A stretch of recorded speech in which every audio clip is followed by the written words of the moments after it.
las heridas de la vida con ojos nuevos.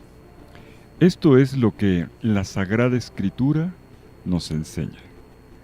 La Biblia nos enseña de diversas maneras que una herida es como una ranura por donde irrumpe la esperanza.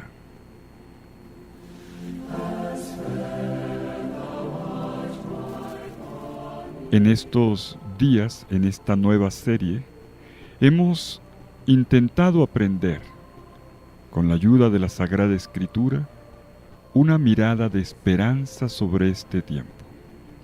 Y hoy damos el quinto y último paso. Hoy vamos a mirar no solamente la herida, sino la espina que la causa.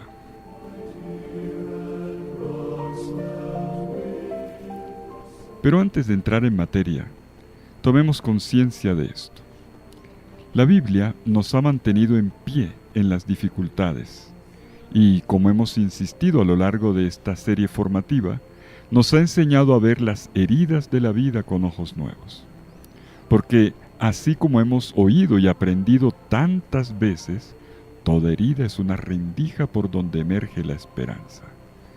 La hemos pasado mal, pero sobre todo en este tiempo podemos decir que igualmente hemos conocido la belleza. No tanto la belleza visible que se encuentra con solo pasar la puerta, allá a la vuelta de la esquina, sino ante todo la belleza que se encuentra dentro de cada uno de nosotros, pero una con la cual no siempre logramos entablar amistad.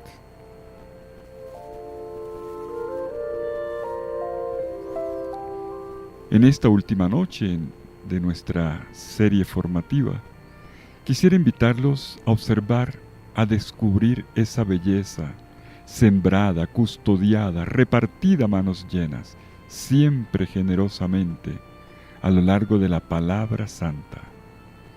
Lo que hace única y especial esta noche, esta última noche de escucha de la palabra de Dios, es ese impulso que nos invita a ir más allá o también a descender más a fondo.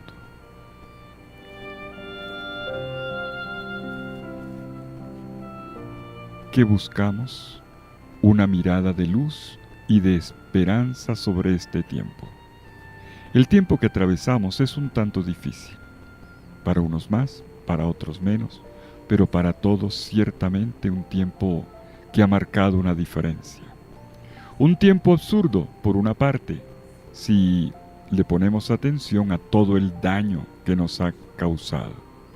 Pero ciertamente un tiempo inesperado, un tiempo que en esta noche vamos a llamar espinoso, cargado de muchas dificultades y retos, que nos ha obligado a imprimirle otro ritmo a nuestro andar.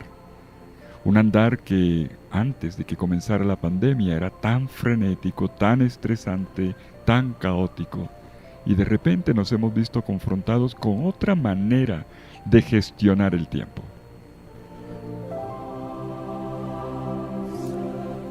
¿Y con qué nos encontramos? ¿Qué es lo que en esta noche queremos redescubrir?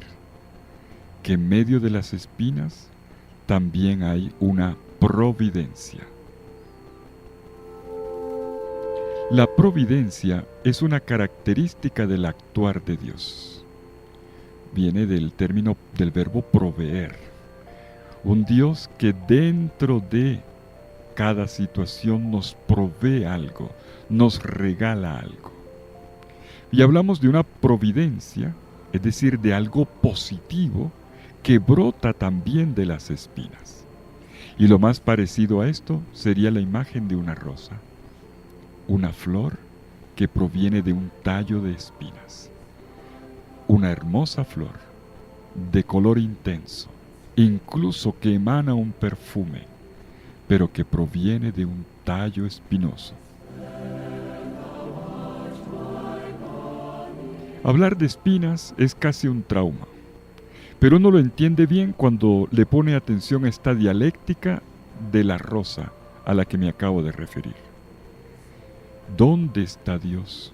¿Cómo actúa Dios en el sufrimiento? Es una pregunta frecuente.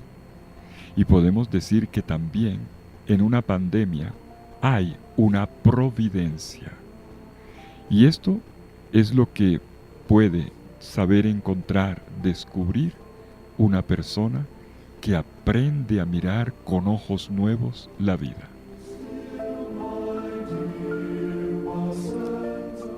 Es interesante, a propósito de literatura, en el año 1630 tuvo lugar en Italia, y de nuevo en el norte de Italia, una gran peste, una tremenda peste. Y es en este contexto de la peste que se ambienta una novela escrita en el siglo XIX, una de las obras literarias más importantes de la literatura italiana, después de Dante Alighieri, a quien citábamos anteayer. Me refiero a Alejandro Manzoni y su obra en italiano titulada I Promessi Sposi, o sea, Los Novios. Es la historia de Renzo y Lucía. Aun cuando la novela es escrita en el siglo XIX, se ambienta en el siglo XVII y justo en tiempo de pandemia.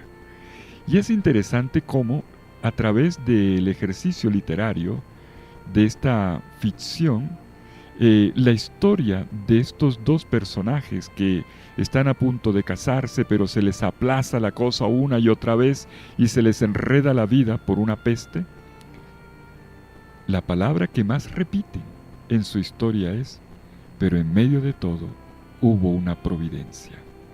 En medio de tanta cosa mala, tanto muerto que vieron, tantas desgracias que sufrieron, tantos daños que encontraban en el camino, ellos veían cómo en medio de todo había una mano de Dios y ocurrían cosas buenas.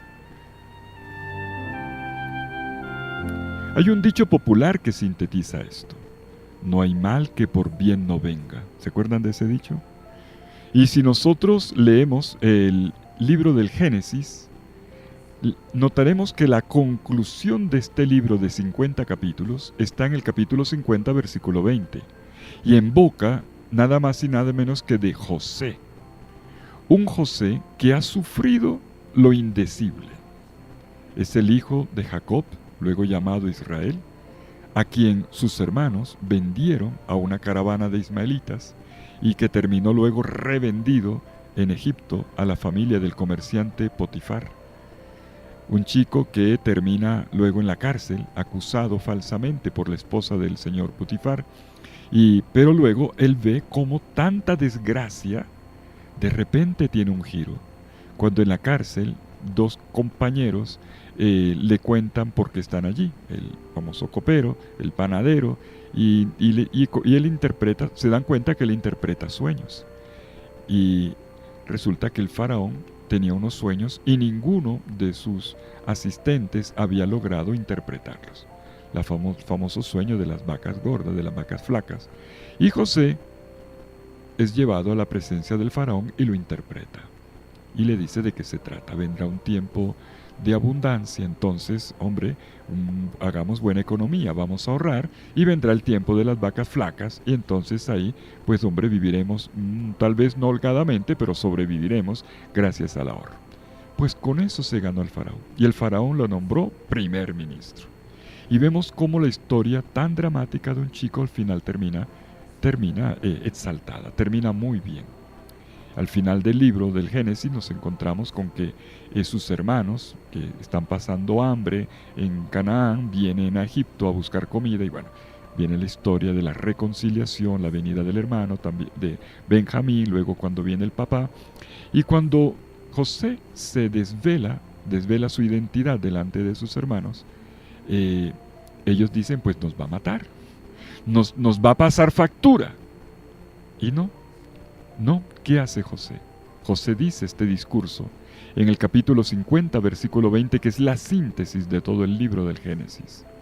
Ustedes pensaron hacerme mal, pero Dios lo pensó para bien, para hacer sobrevivir, como ven ahora, un pueblo bien dispuesto, un pueblo próspero.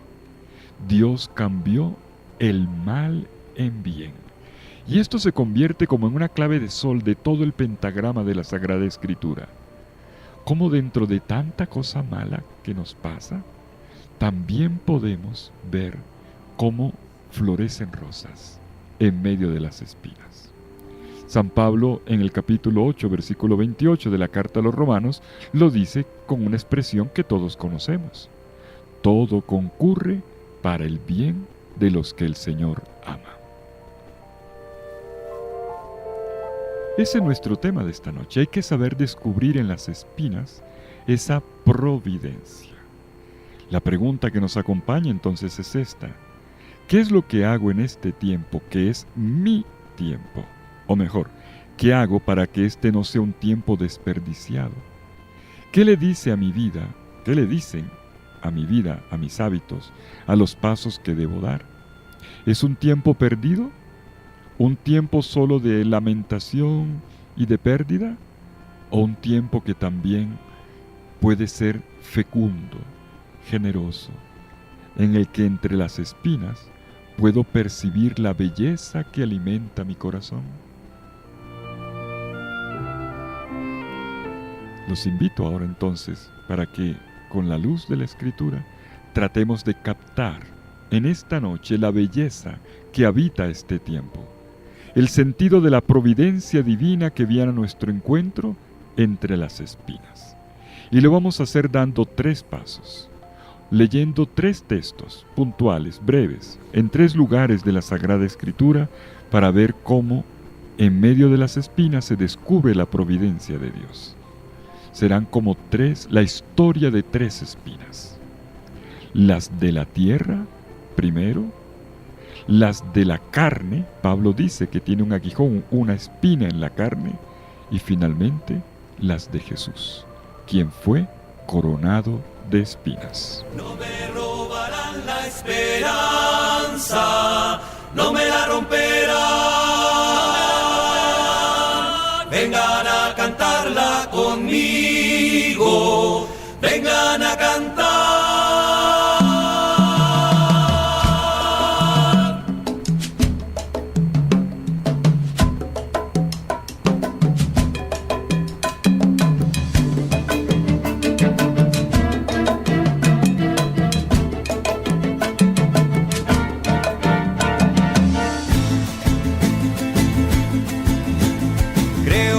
Detrás de la bruma el sol espera. Creo que en esta noche oscura duermen estrellas. Creo en los ocultos volcanes sin ver sus fuegos. Creo que esta nave perdida llega a su puerto.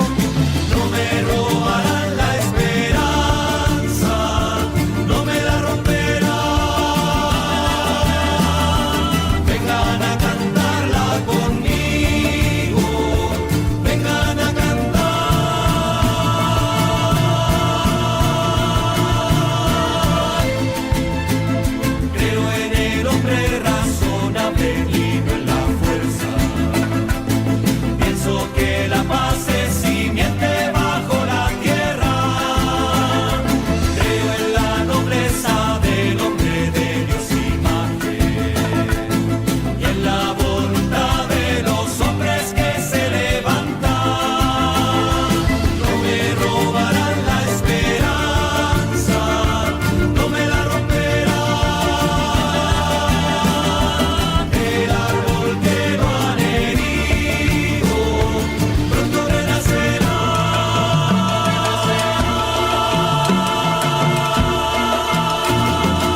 Bueno, comencemos ya nuestro recorrido por la historia de las espinas en la Sagrada Escritura.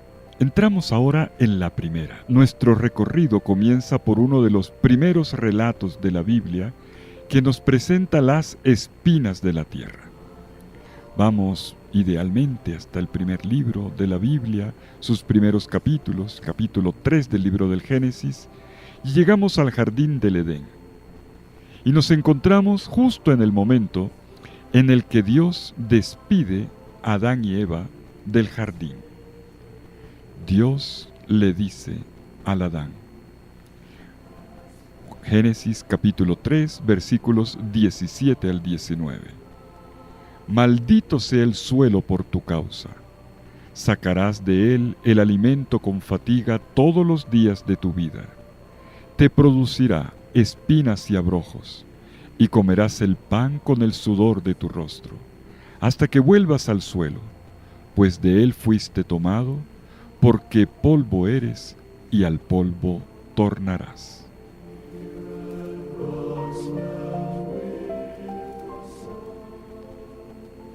Miremos lo que el Señor le dice al Adán.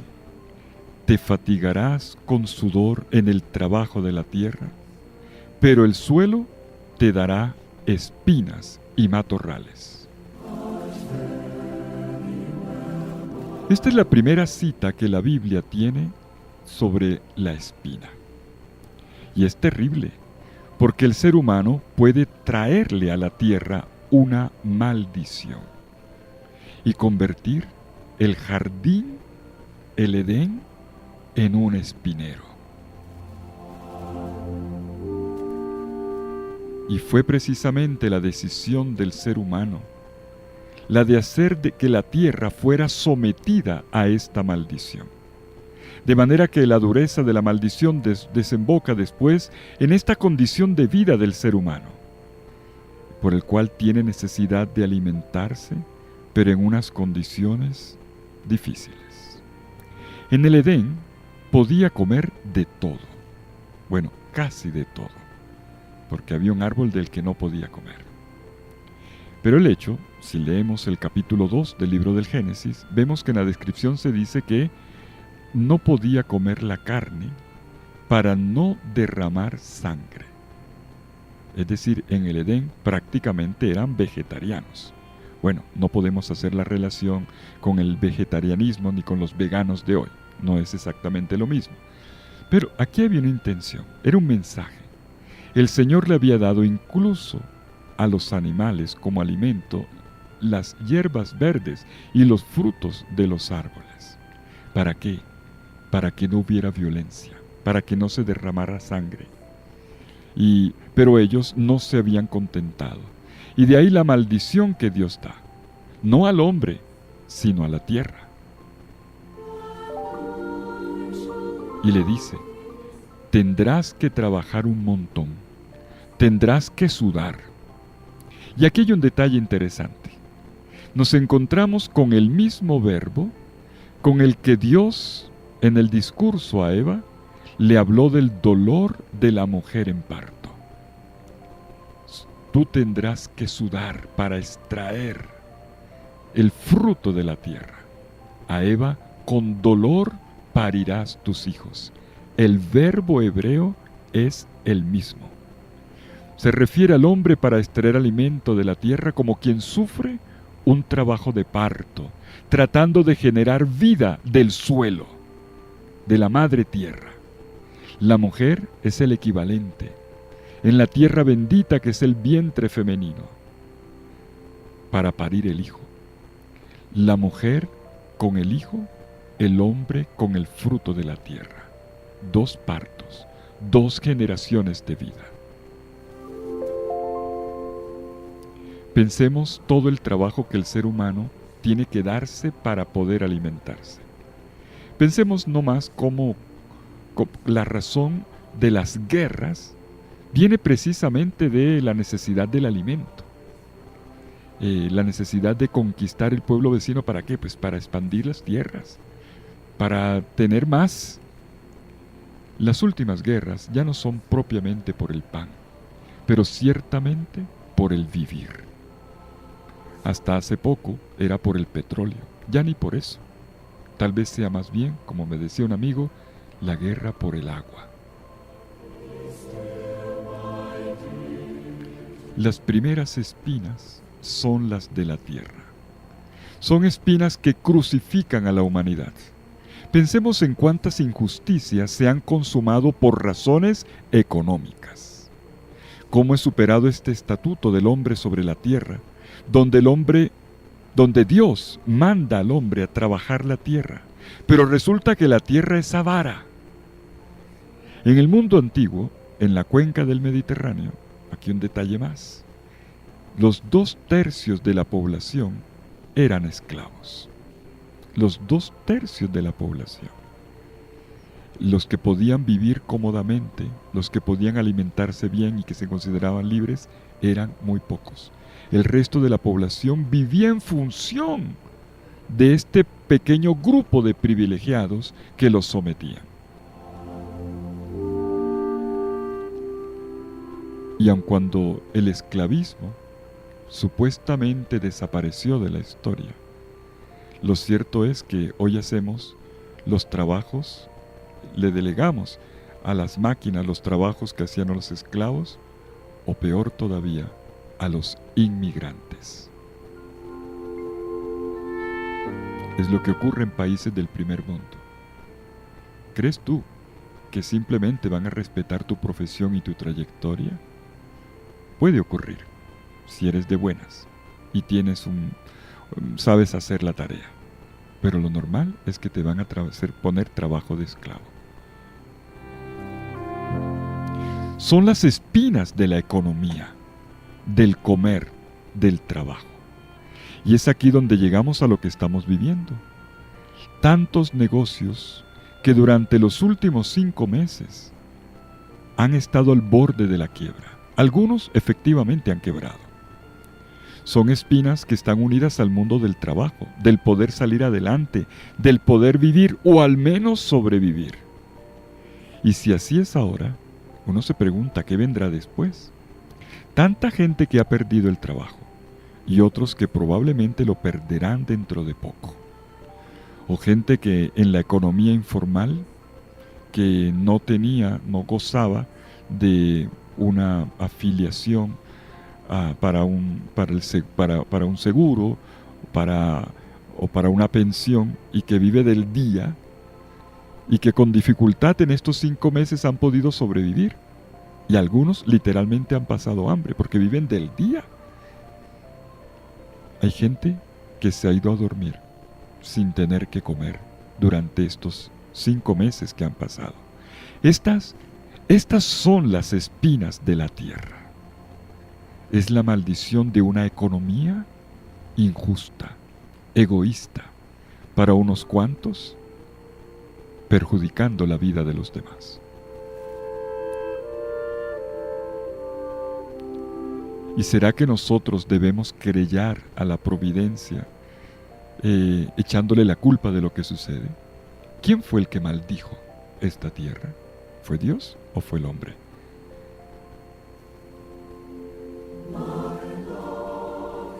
Aún así, clamamos a Dios. Clamamos a Dios suplicando que esta situación pueda cambiar, pero que nosotros mismos podamos contribuir para revertirla y volverla una bendición. Muchos países que tienen lo que tienen es porque le sacan el jugo a los países más pobres. Hay unos que compran territorios para poder explotar el mineral del subsuelo, pero para esto compran a bajo precio los territorios e incluso expulsan a sus habitantes originarios de allí. Estas son las primeras espinas que aparecen en la Biblia. Vuelvo sobre el punto. Tenemos necesidad de comer para vivir. ¿Y dónde está la providencia? ¿Cómo hace el pueblo de la Biblia para rescatarse de esta situación? Les doy una pista. Con el don de una tierra gratuita. Eran esclavos en Egipto. Y Dios les da gratuitamente una tierra, donde no tienen que pagar, donde no pagan alquiler, y es la tierra prometida. Es, si se puede decir así, el resarcimiento del jardín del Edén. En Edén no tenían las espinas de la economía porque comían gratuitamente y sin tener que matar a nadie, sin que nadie tuviera que pasar por encima de otro, ni aprovecharse del otro, no vivir a costa de otro. En la tierra prometida, Dios espera que esto sea lo que ocurra. Allí tienen el don de Dios, es el punto de partida, un don completo de Dios. No para que pusieran cercas, no para que se repartieran mal esta tierra, sino para que fueran un pueblo de hermanos, compartiéndolo todo. No es que Dios no quisiera la propiedad. Claro que Dios les dio una tierra en propiedad, pero no a unos sí y a otros no. Se las dio como una propiedad común, como una propiedad de familia, como una propiedad de pueblo. El pensamiento de Dios es que no haya propietarios privados solos. Propiedad sí, pero no de unos a costa de otros. Y cuando pasan a la propiedad, porque al final lo hicieron, le metieron espinas a la tierra prometida. Y le metieron espinas porque quien se hace propietario se apodera de la tierra. Y quien no es propietario, sencillamente languidecerá. No tendrá más lugar, más puesto. Tendrá que andar buscando de un lado para otro para sobrevivir. Y solo trabajará para el mayor beneficio de un otro y poco para él. Y esta es la historia de Caín y Abel. Capítulo 4 del libro del Génesis. Una gran espina que se transforma en espada. La espada sobre el cuello del hermano. La falta de fraternidad es la gran espina sobre la tierra. Un hermano que le tiene envidia al otro y que quiere tener lo que el otro tiene. Caín tenía celos de lo que Abel tenía y de que Dios le agradara el sacrificio de Abel, y él quería tenerlo. Y Dios le dice: cuidado con lo que vas a hacer. Mira que como un león rugiente está listo para saltar sobre ti, cuidado. Pero Caín no escucha. Se abalanza sobre su hermano y lo asesina.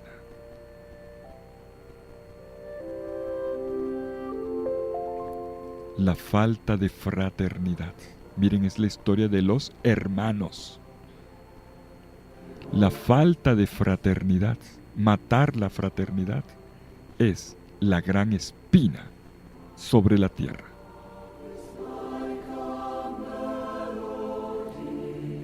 El don de Dios, la gracia de Dios, era: te doy una tierra de libertad. Pero el hombre la maldijo por su ambición.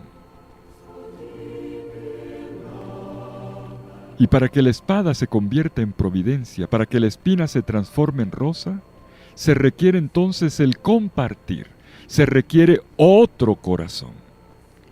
Y esto lo comprendemos mejor cuando observamos un salmo. El Salmo 128, en la liturgia 127. Un salmo que el Papa Francisco ha querido evocar al comienzo de su bonita exhortación sobre la familia, la exhortación apostólica postsinodal Amoris Laetitia. El salmo comienza en el versículo 1 declarando una felicidad, una dicha, una bienaventuranza. Dichosos, felices, los que temen al Señor y recorren todos sus caminos. ¿Y qué es lo que le hace feliz? ¿Qué es lo que le trae la dicha al hombre? Dice el versículo 2, del trabajo de tus manos comerás. Qué bonito esto. Esta es la dicha. Del trabajo de tus manos comerás. Dichoso tú, porque en todo te irá bien. ¿Y cómo le irá bien?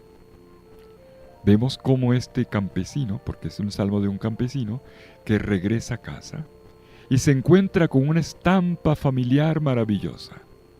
Dice el versículo 3, la mujer será como una parra fecunda dentro de la casa.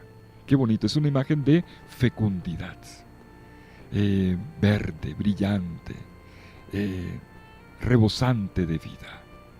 Y los hijos son como brotes de olivo en torno a la mesa. Aquí tenemos los dos símbolos de Israel, la vid y el olivo. Las dos plantas, la vid y el olivo, la que da la uva y la que da la aceituna.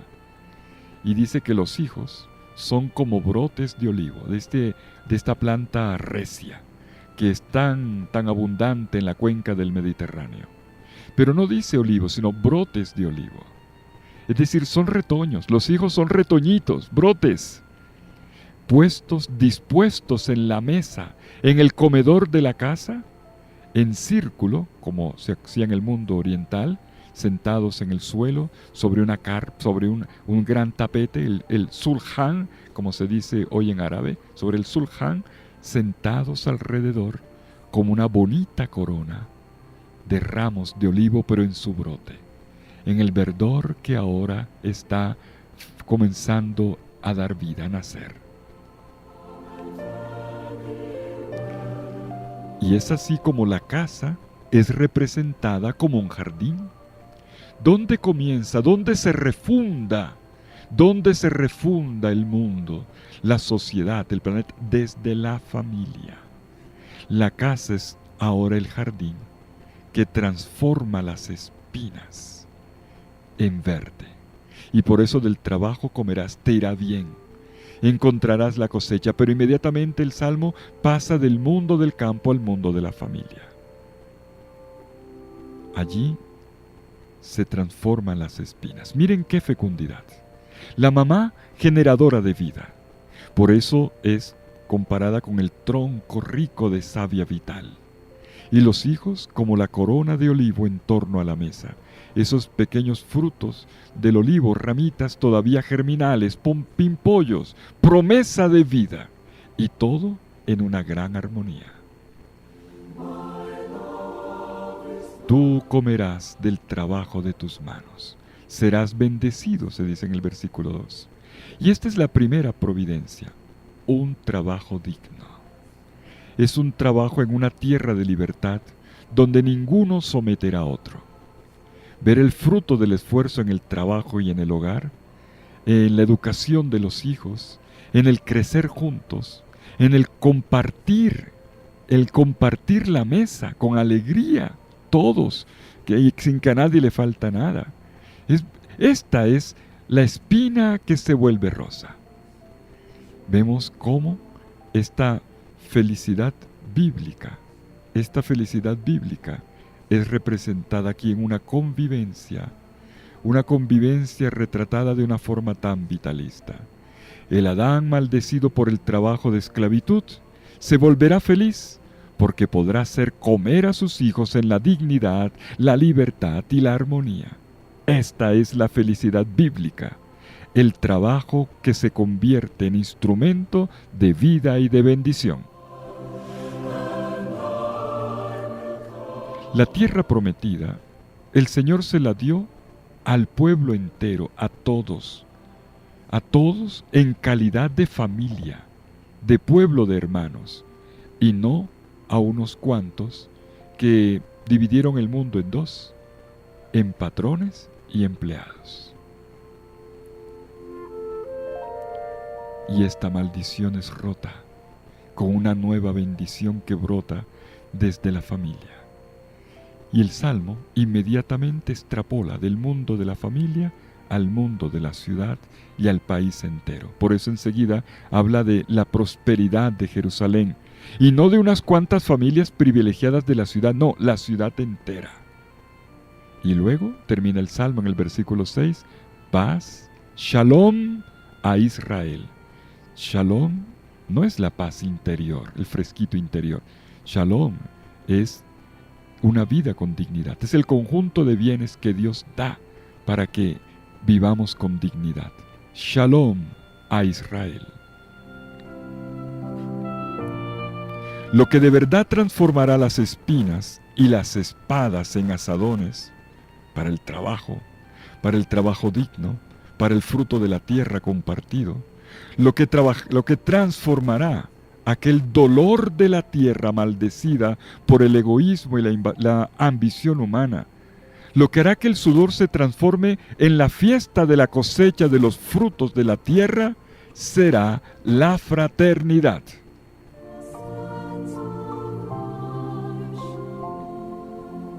Sí, habíamos maldecido la tierra.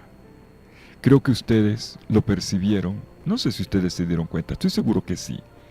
En los primeros días de confinamiento, marzo, abril, ¿vieron ustedes cómo la tierra respiró? ¿Vieron ustedes cómo, al menos en la casa, yo que vivo aquí en el Minuto de Dios, en plena ciudad, Increíble. En la mañana yo escuchaba cantar los pajaritos. Hacía tiempos que no escuchaba tantos pajaritos. Ni tantos animales alegres en la plaza del minuto porque ya no había nadie, ni tampoco en los jardines. ¿Cómo reverdeció? Y cómo los mares se volvieron cristalinos. Y cómo la atmósfera en Bogotá se volvió respirable. Habíamos maldecido la tierra. Y la tierra cobra lo suyo. Cobra lo suyo. ¿Aprenderemos la lección? ¿Entenderemos esto o no?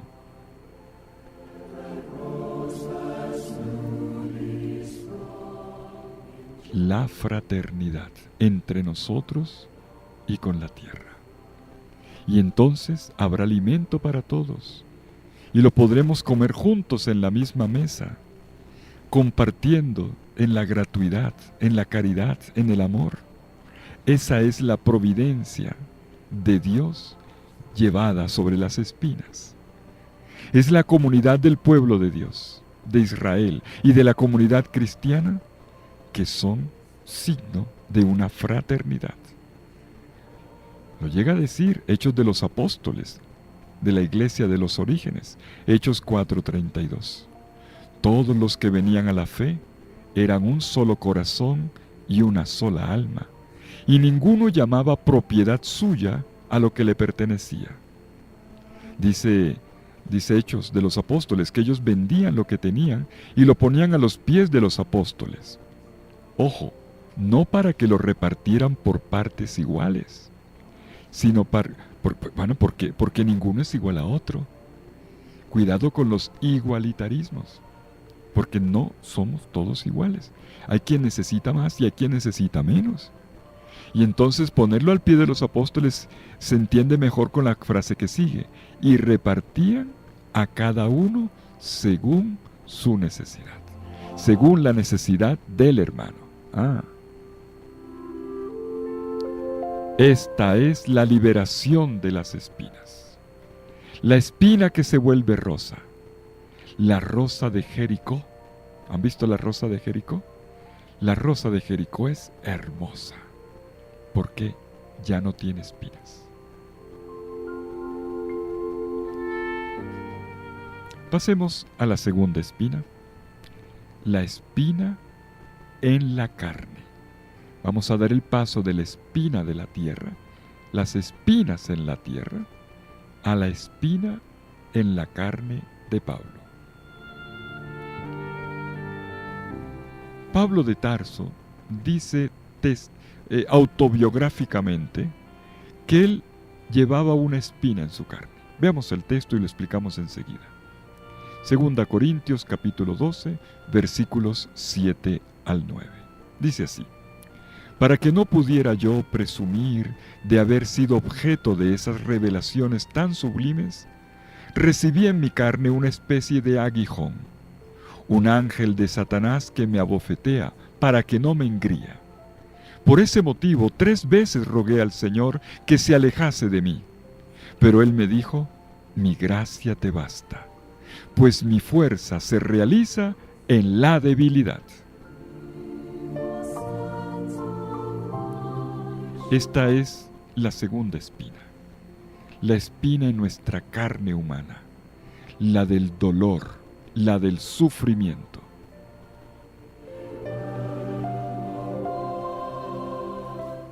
Durante siglos, los biblistas han gastado horas y horas de estudio tratando de aclarar cuál podría ser esa espina en la carne de Pablo.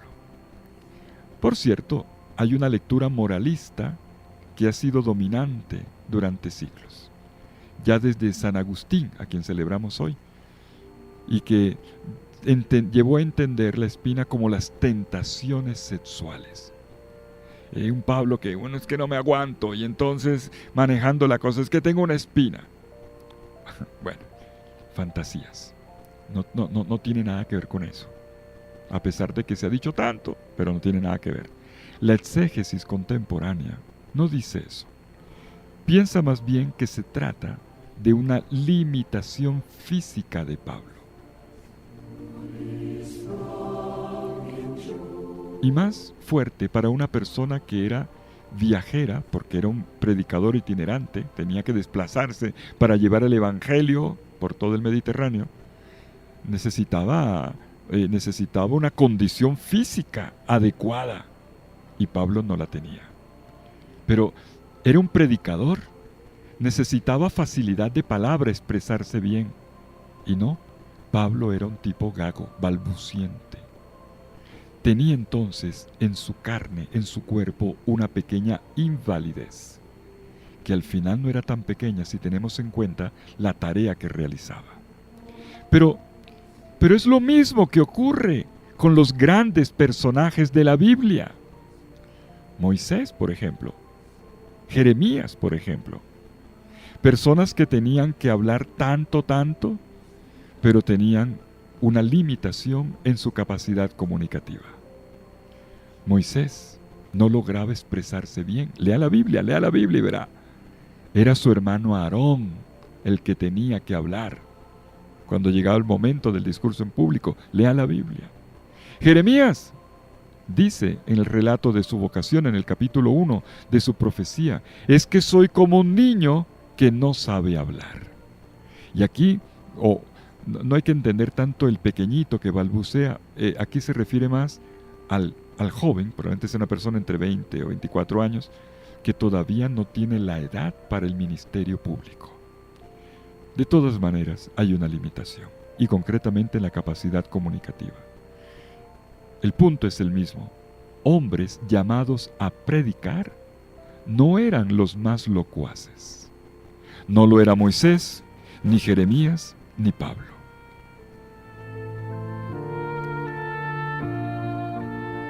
Y los detractores de Pablo se valen de esto. Sabemos muy bien, que Pablo tenía un grupo de adversarios, enemigos, antiguos hermanos judíos, que no le perdonaban la conversión. No se la perdonaban.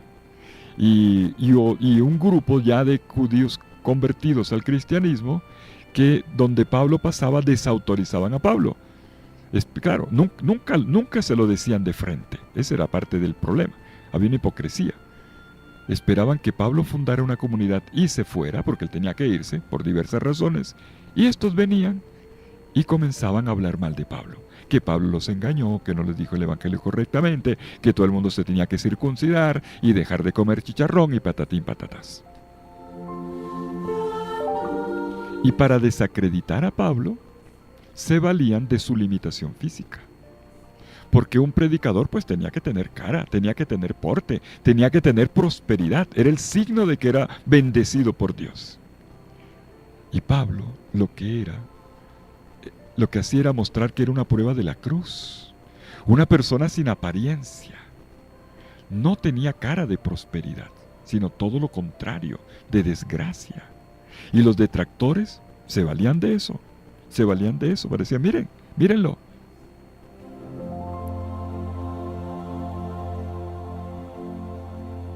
En el mundo de Pablo, las limitaciones físicas eran consideradas un castigo de Dios. Esto lo explicamos ya hace algunos días cuando trabajábamos el texto de Job, del libro de Job.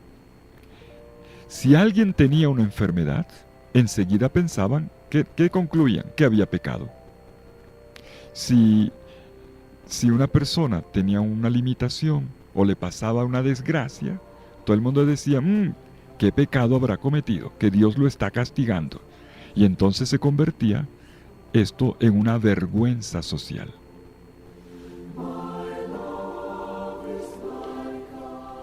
Pero la cosa no era así.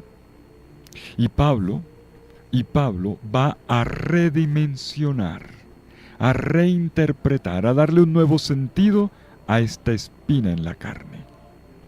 Esto, de lo cual ustedes se aprovechan para humillarme, para desacreditarme, incluso para decir que Dios no está conmigo, es la señal más importante de que Dios efectivamente está conmigo, porque yo me identifico con Jesús, con Cristo y con Cristo crucificado. Miren cómo Pablo redimensiona la espina. Y esto es importante.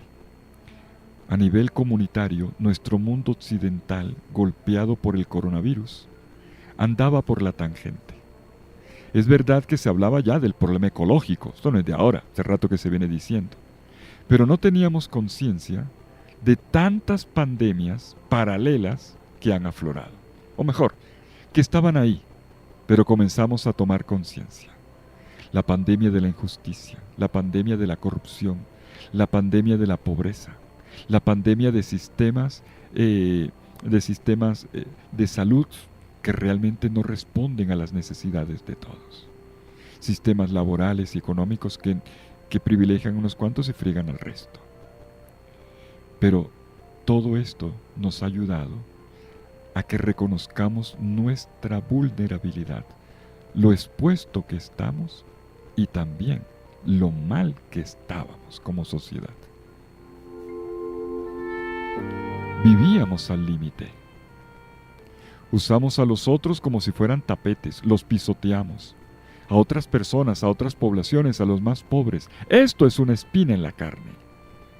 Lo que nos hace sentir que todos tenemos necesidad del otro. Eso es una espina, que te lleva a gritar. Y entonces, al gritar, viene alguien que te ayuda. Y te das cuenta de que tú no puedes vivir aislado, que tú necesitas de una mano tendida, que solo no puedes salir adelante, solo no puedes salir del sufrimiento, del muro que la vida te ha puesto delante.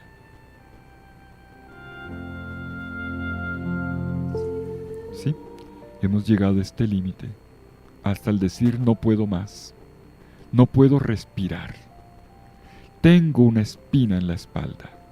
Me hace gritar, sí, y ese grito se vuelve un abrazo hacia alguno que tiene el oído atento. Si no gritamos, nadie vendrá a ayudarnos, ¿verdad? ¿Cuántas veces nos lamentamos de alguna desgracia en nuestra vida? De momentos de total oscuridad. Nos lamentamos y decimos, es que nadie me ayuda. Pero es porque no tenemos la valentía de gritar. Pero el coraje de gritar una espina en la carne, ¿quién nos lo meterá? Pues ahí está la providencia. Pablo es sencillamente magnífico. Es el apóstol más humilde que conocemos. Él no era parte del grupo de los 12 apóstoles. Él era un apóstol raro, extraño, porque él estaba fuera de lo institucional. Además de que por haber perseguido a la iglesia generaba desconfianza, escepticismo, sobre todo en el mundo judío por donde él se movía. ¿Qué fue lo que hizo a Pablo grande? Fue el hecho de que se atrevió a hablar de su espina en la carne.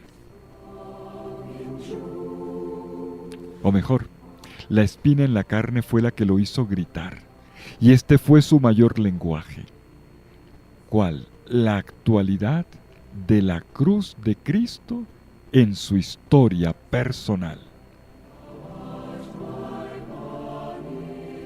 Y por eso Pablo llega a decir, completo en mi carne lo que falta a la cruz de Cristo. Pablo redimensionó, reinterpretó, encontró un sentido en esta espina, que no terminaba solamente en dolor. De esta espina salía una rosa. Pero para que lo entendamos mejor, sigamos con la tercera y enseguida aclaramos. Tercera espina de la rosa. La espina de Jesús. Más exactamente, la corona de espinas del Señor.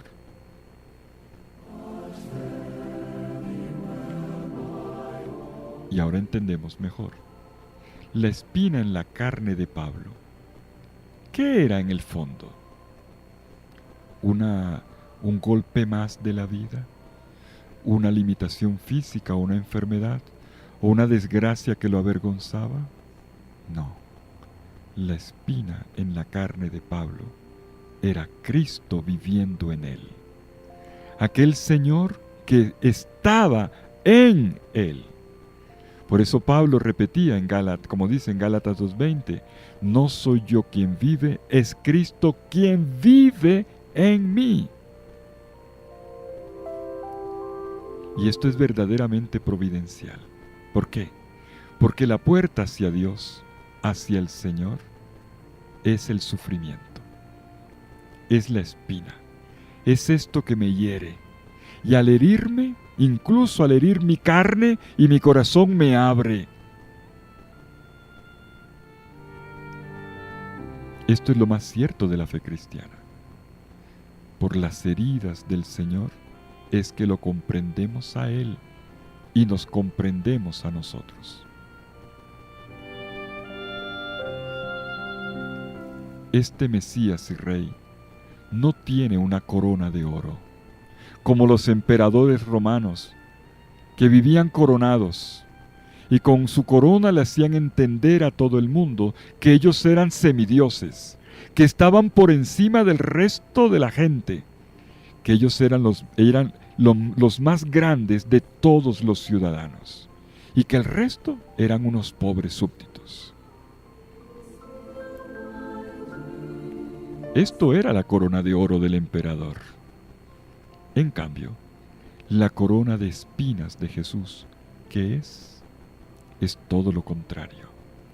No es una corona de distanciamiento como la del emperador, que lo pone por encima de los demás. Es lo contrario. Es una cercanía a la carne de la humanidad.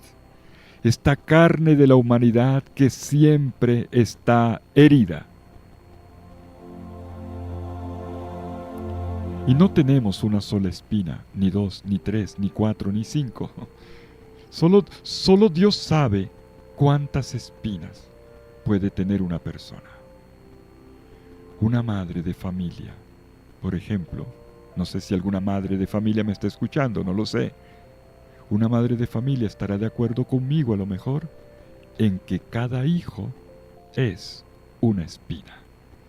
Y no va a decir que ese hijo es una desgracia.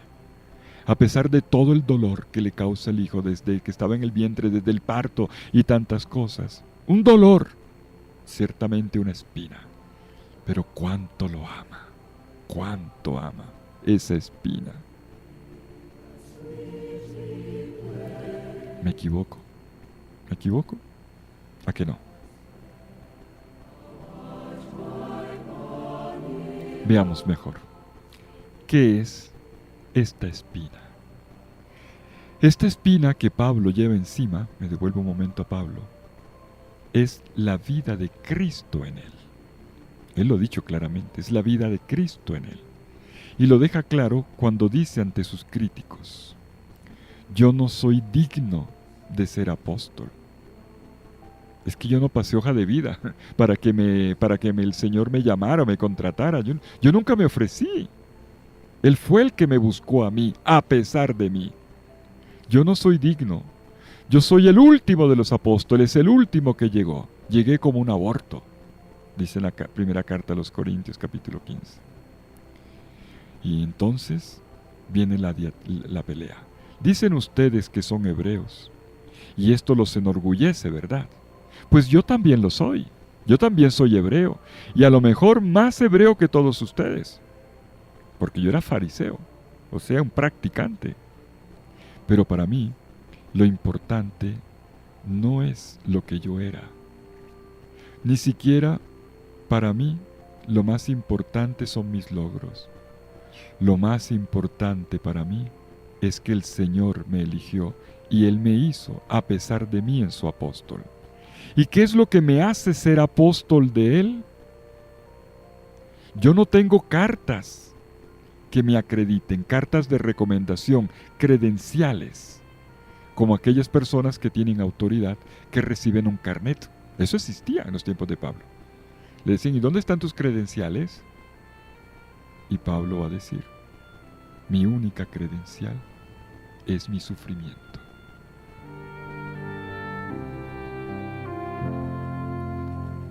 No tengo ministerio, quién sabe de qué tipo. Yo nada más He venido para anunciar el Evangelio. Nada más que eso. Y ay de mí si no evangelizo. ¿Cuál es entonces mi carta de recomendación? ¿Cuál es mi credencial?, pregunta Pablo. Son ustedes. Ustedes son mi carta de presentación, de recomendación, dice en 2 Corintios 3:3. La obra de Dios que todo el mundo puede ver en ustedes y que ocurrió a través de mí.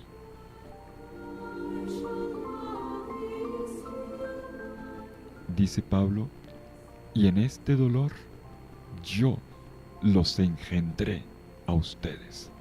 Así le dice Pablo a los Gálatas en el capítulo 4.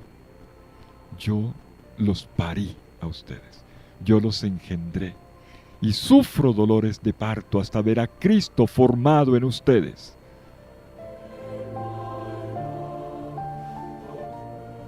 ¿Y qué es lo que la gente puede leer en esta carta de recomendación? ¿Qué es lo que pueden leer? El amor. El amor que tengo por ustedes. Los amo entrañablemente, dice Pablo. Miren ustedes cómo la espina se vuelve rosa.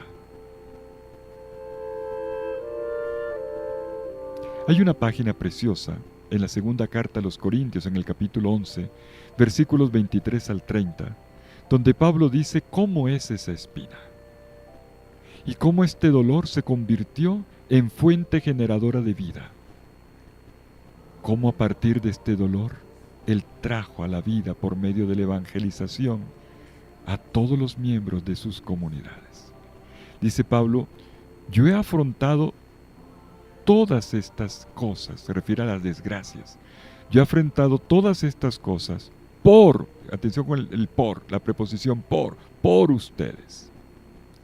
Y fíjense nada más, Pablo no se presenta como una víctima. Cuidado con los victimistas. Ay de mí, ¿por qué pobre de mí? Porque yo soy el que más trabaja, yo soy el que a mí dejan todo y siempre, o la gente... No. Pablo no se queja de las desventuras por las que ha pasado por causa de la evangelización.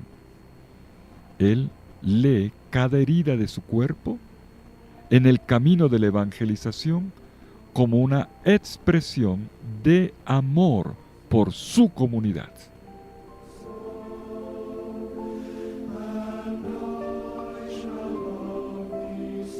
Dice Pablo, yo más apóstol que ellos, más en trabajos, más en cárceles, muchísimo más en azotes, en peligro de muerte muchas veces. Miren ese texto de 2 Corintios 11, 23 al 30. Y cómo acentúa, 5 veces recibí de los judíos los 40 azotes menos 1. 40 azotes menos 1, 5 veces. Jesús solo lo recibió una vez y después de eso murió. Pablo 5 veces. ¿Cómo tendría Pablo esa espalda? Y luego además, ese cuerpo herido de Pablo, fui azotado con varas. Además, una vez lapidado, o sea, lo agarraron a piedra. ¿Cómo tendría Pablo la cabeza llena de chichones? Y de heridas y de cicatrices en el cuerpo. ¿Ustedes creen que una piedra de estas qué es? Además, dice que naufragó. ¿Cuánta agua tomó? 1 día y 1 noche pasé en alta mar, a lo mejor agarrado a una tablita. Y sigue, en mis viajes frecuentes he visto peligros de ríos, peligros de salteadores, porque eso había ladrones, y estos ladrones eran agresivos. Peligros de los de mi raza, peligros de los gentiles, peligros en ciudad, peligros en despoblados, por mar, entre falsos hermanos, trabajos y fatigas, noches sin dormir, preparando lo que venía el día siguiente. Muchas veces, hambre y sed, dejó de comer por la misión. Muchas veces sin comer, frío y desnudez, cuando llegaba el invierno, sin una mantica adecuada. Y aparte de todas estas cosas, mi responsabilidad diaria, la preocupación por todas las iglesias. Y dice Pablo, ¿quién desfallece sin que desfallezca yo? ¿Quién sufre escándalo sin que yo me abrace? Si hay que presumir de algo, concluye Pablo, de lo que voy a presumir es de mi debilidad, de mi flaqueza. ¿Se dan cuenta ustedes de lo que significa la espina? La vida entera de Pablo fue un continuo exponerse con tal de que todo mundo conociera el Evangelio. Y por detrás no está la pasión de un fanático que quiere que todo el mundo conozca sus ideas o que piense como él. No, la razón es otra. Él estaba crucificado con Cristo. Hay otro pasaje tremendamente significativo. Está en la segunda carta también a los Corintios, en el capítulo 4, versículos 7 al 12. Y Pablo se retrata a sí mismo y muestra cómo las heridas son una puerta abierta a la esperanza. Porque no es algo que él sufre pasivamente en sí mismo, con un ay de mí, sino como un impulso de amor, como la expresión de un amor que salva, que es el amor de Cristo en él. Y dice Pablo, miren qué maravilla, llevamos este tesoro en vasos de barro, para que se reconozca que la sobreabundancia del poder es de Dios y no proviene de nosotros. Que el fuerte es Él, no yo. En todo atribulados, pero no angustiados. Bonito. Atribulados, pero no angustiados, no descompuestos. Lloramos, sí. Nos preocupamos, sí, pero no estamos derrotados. Derribados, pero no aniquilados. Perseguidos, pero no abandonados. Perplejos, pero no desesperados. Llevando siempre en nuestro cuerpo el morir de Jesús. La espina es Jesús. En Él, amando en Él. Llevamos siempre en nuestro cuerpo el morir de Jesús, para que también la vida de Jesús se manifieste en nuestro cuerpo. Y concluye, porque nosotros, aunque vivimos, nos vemos continuamente entregados a la muerte por causa de Jesús, para que también la vida de Jesús se manifieste en nuestra carne mortal. De manera que en nosotros actúe en la muerte, pero en vosotros la vida. ¡Ay, bonito esto! Si yo muero, si yo me desgasto, yo sufro, es para que ustedes tengan vida. Precioso, ¿verdad? La evangelización no es un adoctrinamiento. Es el anuncio de Jesús con la propia vida, con la propia carne herida, concretamente desde los sufrimientos.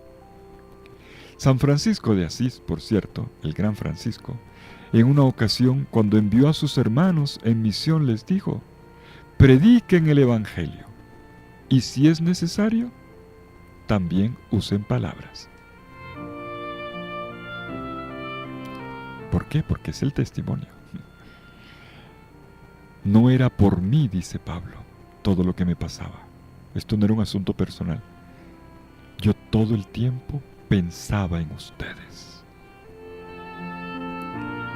Y entonces Pablo se expone como una madre. Como una madre. Es lo que dice al final de la lista que leímos ahora de sufrimientos, de espinas de Pablo, donde Pablo da la clave de todo. Dice el capítulo 11, versículo 29 de la 2 Corintios.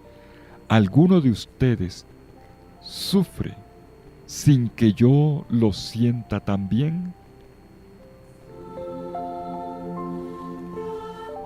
Pues sí, la espina en la carne de Pablo es la espina de la cruz del Señor, que está en la cabeza del Señor y que se multiplica en todas las espinas de aquellos que predican el Evangelio, que generan hijos por la fe. Pablo a su comunidad de Galacia le dice, hijitos míos, por quien sufro dolores de parto, hasta que Cristo sea formado en ustedes. Como quien dice, yo todavía los estoy dando a luz. Esta es la espina en la carne de Pablo, un generar vida. Y esto es algo realmente increíble. Entonces, esta es la manera como Dios actúa. Esta es la providencia, la manera como Dios provee en mi vida y actúa. Presencia y providencia. Cuando uno asume los dolores de la vida de esta manera, todo cambia.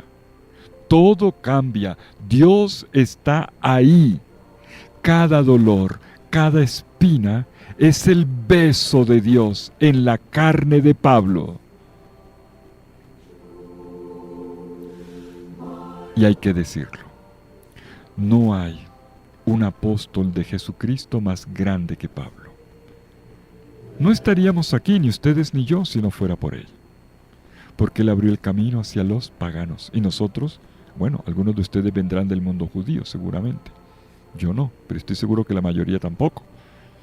Esto es por razón étnica.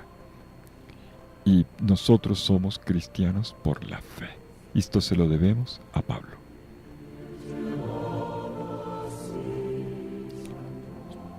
Miren cómo Pablo vive esto hasta el final. Miren, les doy nada más un detalle.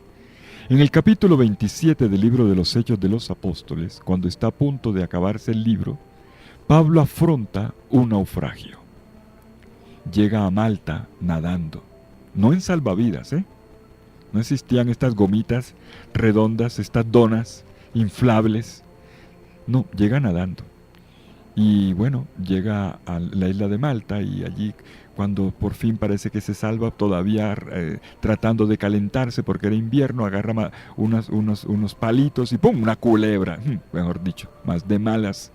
Y todo el mundo esperaba ya que le diera el patatús y no le dio. Y la gente quedó admirada.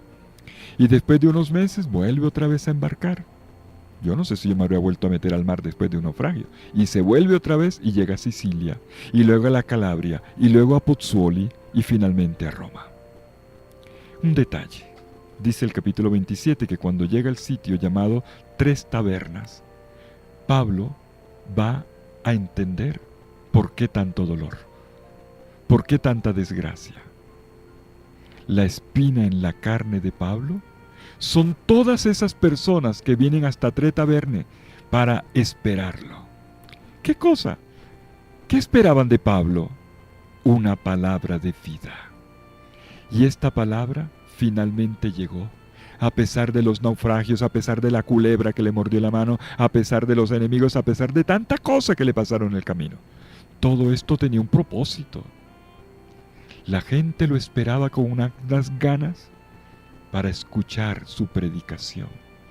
Y finalmente llegó escalabrado, llegó azotado, llegó tragando agua, llegó enfermo, pero llegó. Y esta gente recibió una palabra de vida, que era una palabra de futuro. Querían una palabra que los hiciera renacer, una palabra de rescate, de redención, un jardín donde poder vivir. Una palabra de libertad, una palabra que pudiera resumirse con el lo logré, pude, salí adelante. Solo una persona que siente el dolor de quienes sufren, uno que siente en su carne el dolor de quienes esperaban esa presencia, como le ocurrió a Pablo a punto de llegar a Roma entre tabernas, esa palabra. Solo esta persona puede entender cómo la espina se transforma en rosa. Si Pablo se lo hubiera pasado cuidándose, protegiéndose, calculando los peligros, no, porque si yo me monto aquí si se hunde el barco, y si yo vengo para acá me muerde la culebra, y si voy allá me apedrean, y si me meto. Si Pablo se hubiera puesto en esas, a cuidar de sí mismo, el Evangelio nunca había llegado a tanta gente que la necesitaba. Su decisión y sus peligros y su sufrimiento y sus adversidades trajeron vida y salvación a mucha gente.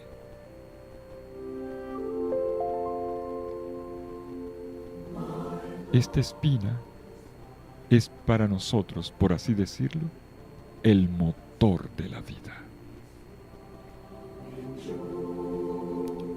Pero volvamos a la corona de espinas, para que ya vayamos terminando. A propósito de corona de espinas, en Roma hay una iglesia votiva llamada Santa Cruz de Jerusalén, donde están las reliquias que la madre del emperador Constantino, Santa Elena, quiso recoger y traer y conservar en Roma. Se hizo construir una basílica para conservar las reliquias, que un pedazo de la madera de la cruz, que la tablita donde estaba el INRI o el Jesús Nazareno Rey de los Judíos, algunos clavos y también alguna espina. Bueno, con esto de las reliquias, yo les cuento, hay problemas. Solo en Italia hay más de 100 espinas. Hay más de 100 espinas y todos juran que son auténticas. Pero probablemente, a propósito de esto, recordarán ustedes que hace 2 años que hubo un incendio en la Catedral de París, Notre Dame. Allí estaba tal vez la reliquia más importante de la corona de espinas de Jesús, o mejor, debió haber estado, porque el primero se había hecho una capilla para aguardar esta reliquia, la Santa Capilla, la Sainte-Chapelle, pero luego quisieron que la gente lo pudiera apreciar mejor. La Sainte-Chapelle es una obra impresionante del arte, todo ese vitral inmenso, es un faro de luz. Se lo llevaron a Notre Dame, pero los reyes fueron sacando la espinita, regalándolo a sus amigos. Incluso cerca de Valladolid, ya en España, tenemos la iglesia de la Santa Espina. Tremendo basilicón para una espina chiquitica, que además para verla tienen que ponerle una lupa. Tremenda basilicón, enorme, enorme, para una cosita así chiquita. Bueno, todo esto es una leyenda áurea. Lo que yo quiero decir no es tanto esto de las reliquias, dejémoslo de lado. Lo que quiero decir, de lo que quiero hablar, son de las espinas reales en la cabeza de Cristo. Todos somos herederos de esa espina que estuvo en la cabeza de Jesús. No necesitas ir ni a París, ni a Roma, ni a cerca Valladolid a buscar las espinas del Señor. Él te las ha querido regalar a ti. Están en tu cabeza, están en tu cuerpo, están en las eventualidades de tu vida. Y entonces esto se convierte en una parábola de cómo una herida asoma un misterio de amor. Una herida es una ranura por medio de la cual se puede ver más adentro de nuestro cuerpo, donde se asoma algo más. Primero sangre sí, pero mucho más amor, sí, mucho más esperanza, sí, mucho más vida, sí, futuro de vida.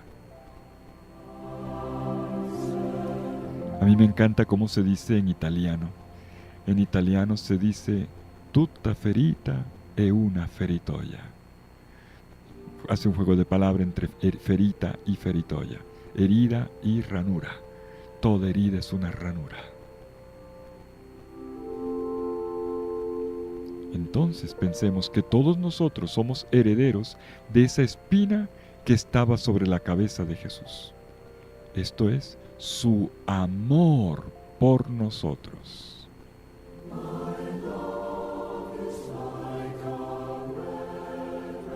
Él me amó desde su dolor y yo recibo ese amor, pero recibo ese amor también crucificado, también coronado de espinas, también en el sufrimiento. Y quisiera concluir con una anotación. En griego, espina se dice acanta. Y resulta que podríamos ver aquí un juego de palabras. Me explico. En el arte griego, que hay 3 órdenes, así se le llama 3 órdenes, el orden dórico, el orden jónico, el orden corintio, se distinguen los 3 órdenes por los capiteles, es decir, el remate de la columna arriba. Y entonces el dórico es más cuadradito, el jónico es como un papiro enrollado, un rollo, y el corintio, que es el más sublime, es una canasta de hojas y de flores.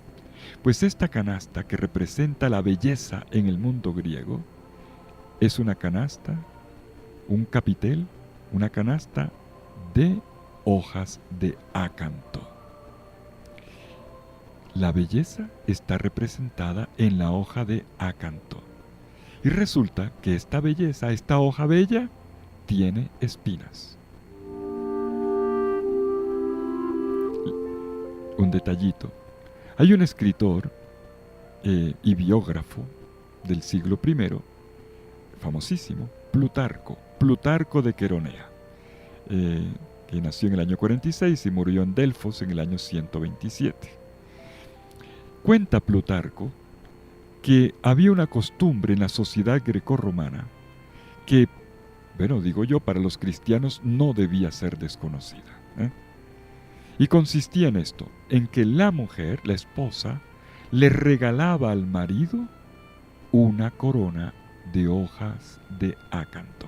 Lo coronaba con hojas de ácanto. ¿Por qué? Porque el matrimonio es una experiencia de sufrimiento, de paciencia, de intenso amor, sí, pero requiere también paciencia para entender al otro, para abrazarlo en su dolor, para poder asumir al otro como él es. Así como las hojas de ácanto son espinosas, incluso en su espina nos hace daño, pero al mismo tiempo son tan hermosas y tan perfumadas. Así ocurre también en nuestra propia vida. Es como la espina de la rosa. Y agrego algo más. Las espinas en la cabeza de Jesús es como si fueran el signo de una alianza. Es como si Jesús fuera de verdad el esposo coronado por la esposa, diría Plutarco. Y su cruz no es simplemente el dolor, es el amor que se hace alianza, vínculo indestructible, alianza de Dios con la humanidad sellada en su preciosísima sangre. Para él fue una fuente de suplicio, pero si miramos bien el resultado, también de delicia. Una fuente de paciencia, de resistencia en el sufrimiento, pero también un perfume imperdible, maravilloso. Es el perfume de la esposa, el perfume de la iglesia.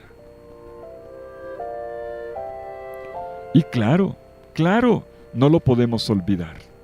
En la corona de espinas también se estaba expresando un rechazo, un desprecio. Los 3 evangelistas que hablan de la coronación de espinas, que son Marcos, Mateo y Juan, Lucas no habla de coronación de espinas, todos colocan la coronación de espinas. Por cierto, ustedes se acordarán del tercer misterio doloroso del rosario. Todos lo colocan en un momento de humillación. Los romanos coronaron a Jesús como un gesto de desprecio. Para que entendamos esto, en Roma existían 2 tipos de corona. Una, ya me refería a ella, la corona del emperador, que podía llevar él y solo él, para indicar superioridad. La segunda corona se llamaba la corona cívica. La corona cívica era una corona que recibían los soldados al regreso de una guerra. Después de haber hecho la marcha triunfal por Roma, venían por el río Tíber, llegaban hasta el campo Marcio, allí descendían, hacían la parada militar, atravesaban la ciudad, el foro romano, subían al Capitolino y allí a los pies del templo de Zeus y de Juno, de la madre y del padre, eran coronados aquellos soldados que le habían salvado la vida a un ciudadano romano. No le ponían la corona a cualquiera, sino a los soldados que habían salvado la vida de un ciudadano romano. Por lo tanto, la salvación de un soldado romano le merecía la corona cívica.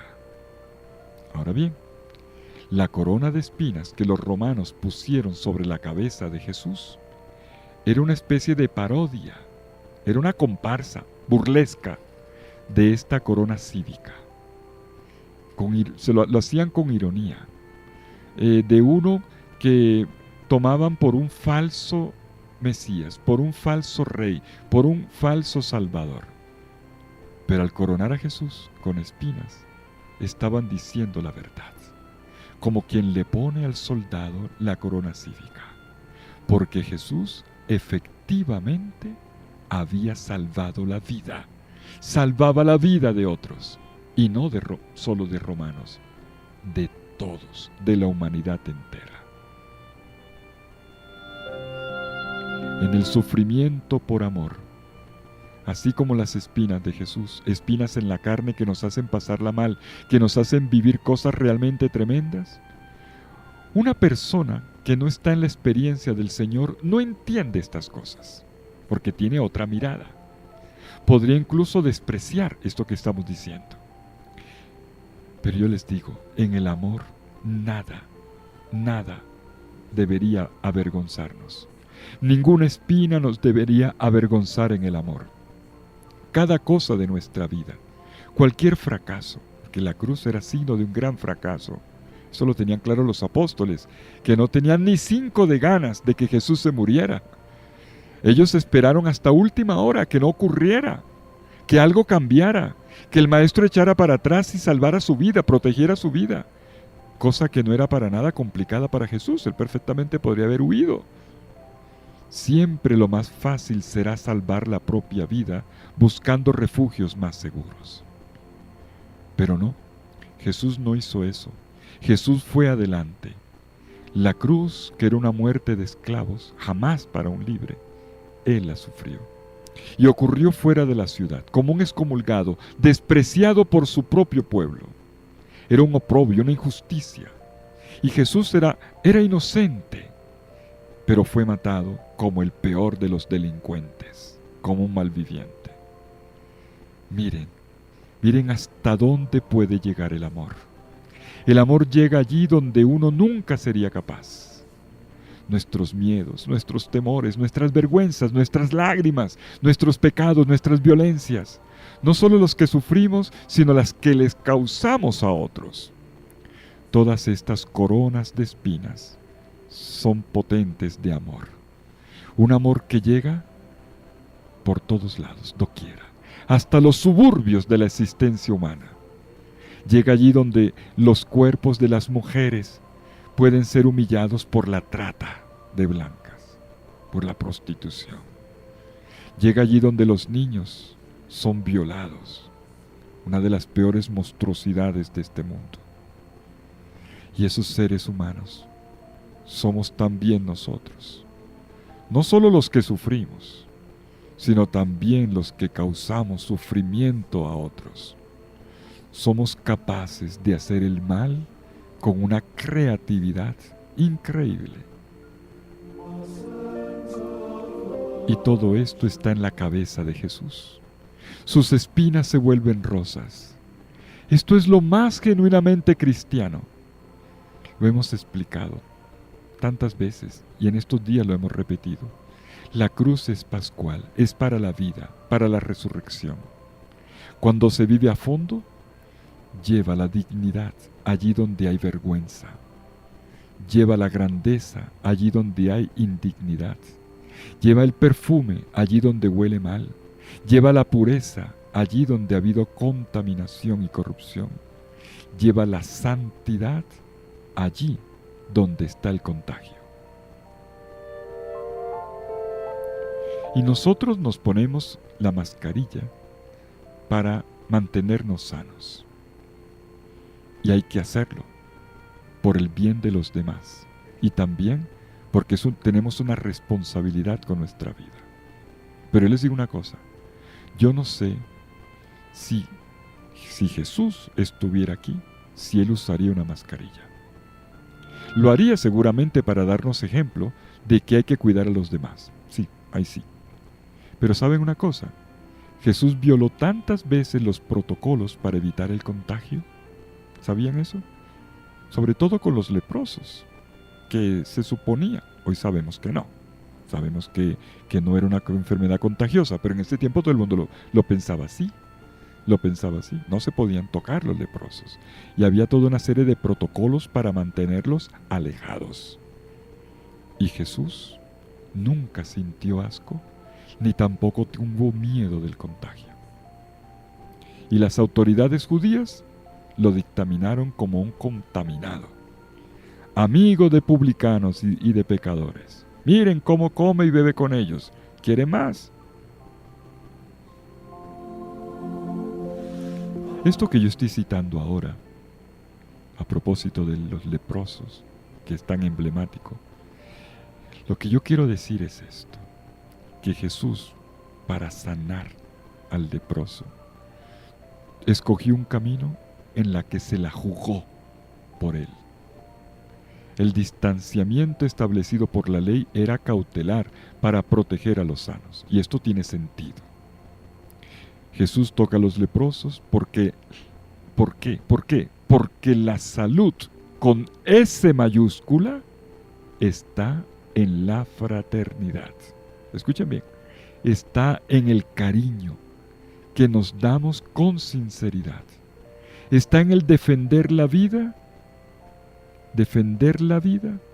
de aquellos a los cuales nosotros en la sociedad hemos marginado y les hemos hecho daño.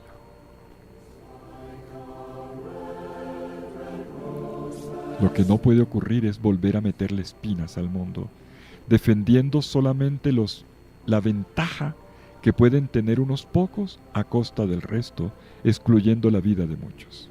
Jesús tiene una concepción de salud. Hoy queremos cuidar la vida de todos, y por eso hacemos lo que hacemos. Jesús fue un transgresor, entonces, cuando curó al leproso tocándolo.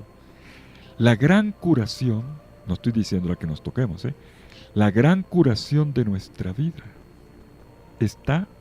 estará ahí cuando nos descubramos absolutamente amados, totalmente abrazados por un amor que nos antecede e inmerecido.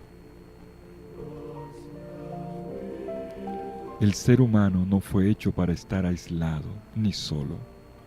La espina más grande que vive hoy la humanidad es la de la soledad. Y todos tenemos un poquito de esa espina. La gran salud es el encuentro con el otro. Es el saber estar juntos. Es el saber construir comunidad. Es el saber hacer familia. Y todo esto es el comienzo del cielo. Lo que verdaderamente nos da libertad son nuestros vínculos bien entretejidos. Allí es donde somos libres.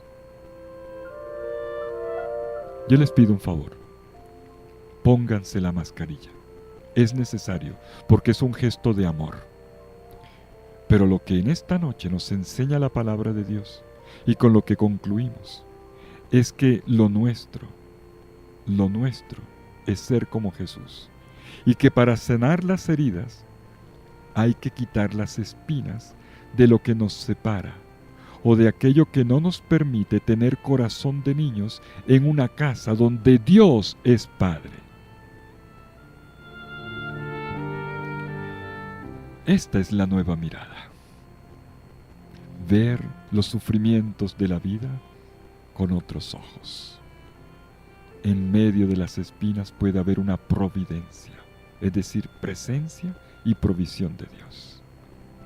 Y hemos hecho el recorrido hoy con las espinas de la tierra, de esta tierra a la que le hemos hecho tanto daño y que nos ha pasado factura.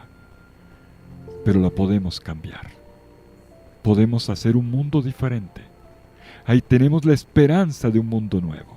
Vimos cómo. Está también la espina en la carne. Es la espina del enfermo, la espina de la persona que tiene alguna limitación física, o incluso mental, o social, o afectiva, pero que como Pablo hace se puede redimensionar.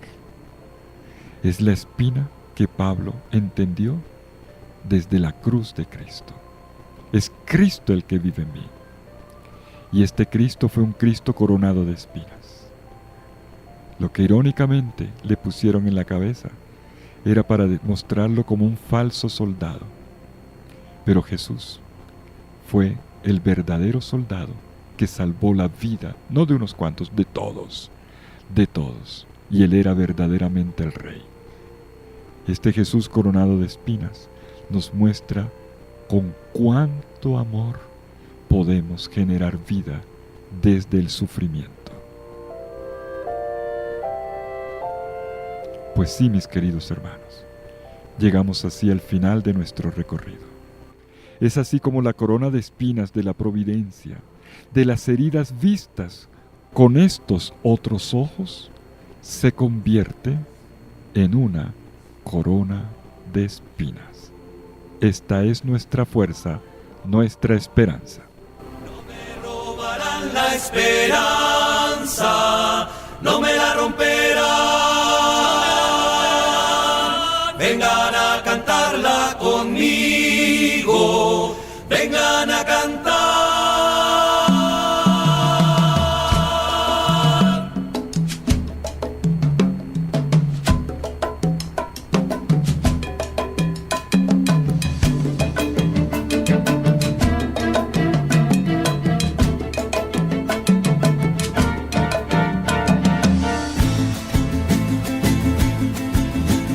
Creo que detrás de la bruma el sol espera.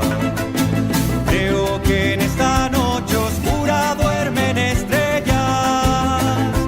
Creo en los ocultos volcanes sin ver sus fuegos.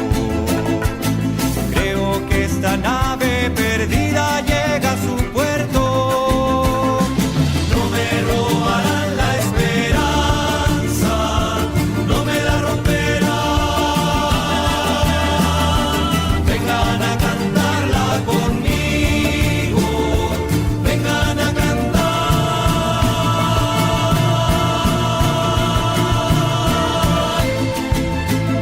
Creo en el hombre razonable y no en la fuerza. Pienso que la paz es simiente bajo la tierra. Creo en la nobleza del hombre de Dios imagen y en la voluntad de los hombres que se levantan. No me robarán la esperanza, no me la romperán. El árbol que lo han herido pronto renacerá.